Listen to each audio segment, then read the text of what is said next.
için burada hizmet etmeye geldik.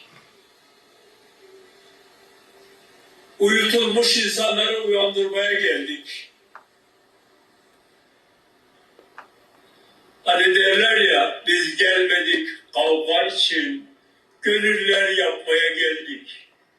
Biz gelmedik almak için, gönülden vermeye geldik.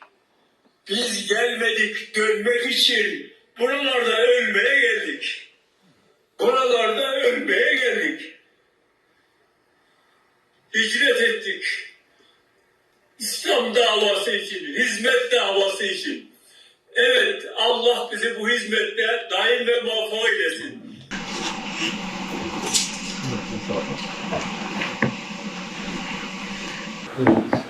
Evet, o yaşta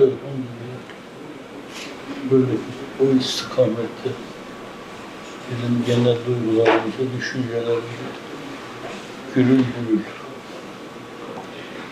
bir misli sesiyle seslenir. Biz burada yürümeye geldik. Dönmeye değil.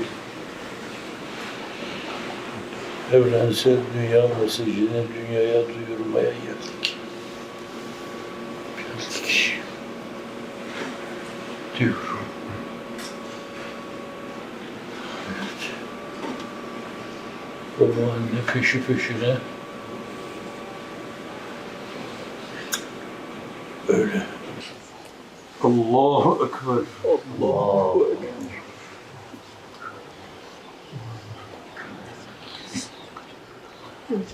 Çocuk.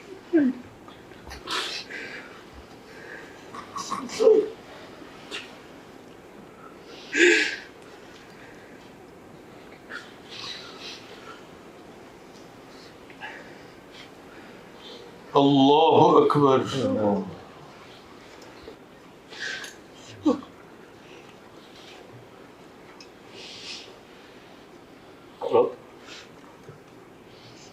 Allahu Ekber.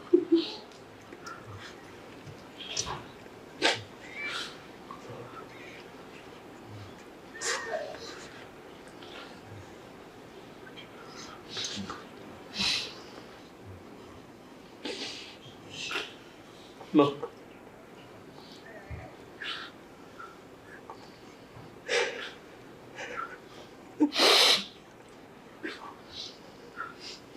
Allahu Ekber. Selamun Aleyküm ve Rahmetullah. Selamun Aleyküm ve Rahmetullah. O öyle birisiydi.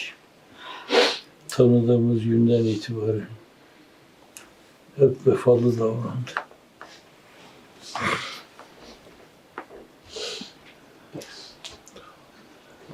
Allah affetsin, ihsan eylesin. Yaptığı şeyler, evet, otağını Firdevs'e kurması için yeterli. Dünden bugüne bir hüzün oldu, içimize aktı hep. Ama neylersin Allah'ın takdiri. Hepimiz için aynı şey söz konusu. Hepimizin başı sağ olsun. Onlar hayatlarını mamur yaşadılar. İnşallah öbür tarafta da öyle olur. Cenab-ı Hak bize de o ufku ihsan buyursun inşallah. Resimlerde, telefonlarda cemaatin nasıl tahaccüb gösterdiğini, Ali Rıza Bey'in işten konuşmalarını filan, yurt dışına açılmaların gayeyi hayal olduğunu, burada güzel şeylerden bulundu. Ali Rıza Bey. Bu da onun gibiydi.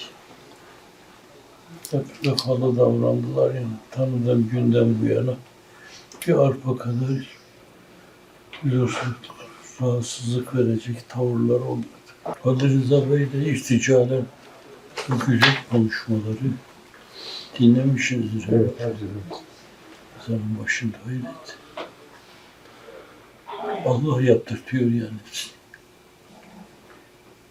Allah yaptırtıyor. hep sivil halk iş adamı olarak yurt dışına açılmayı geldi hep bana şey yaptı.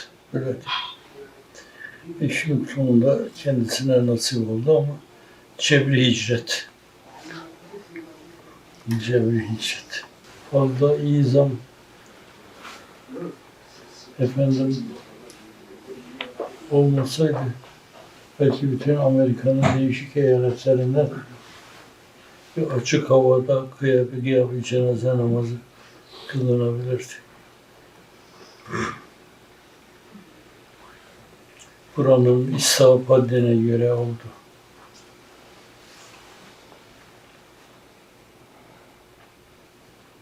Evet, gurbette.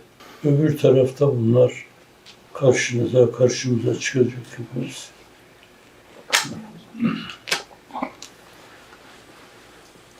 Belki bazılarımız benim gibiler meseleyi neden bu kadar geriden götürdük falan diyeceğiz.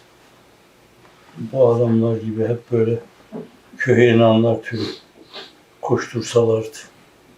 Kıyanlar, kötülük yapanlar, suyu niyetle davrananlar öbür tarafta arzu etmedikleri şeylerle karşı karşıya kalacak.